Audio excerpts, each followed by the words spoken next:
Aici clar că este întuneric, pentru că aici urmează pe urmă să fie geamuri panoramice. Este podul vechi, centură, coloane, absolut tot zidării făcute de compania noastră Acoperiș pentru Fiecare, termoizolare, cu vată minerală, perimetrul betonatului încliet.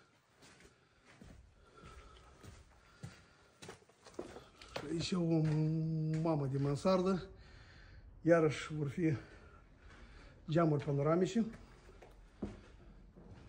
și iară cam în felul ăsta va fi mansardă aici, foarte mare. Dimensiunea asta, eu cred că vreo 4 metri și cam asta este. Partea asta iar vor fi geamuri, este iar fronton. Iar și acolo avem zidărie, centuri de beton pe perimetru și un acoperiș foarte sofisticat. E mare, foarte mare, dar încet domnul Fior l-a dus la condiții.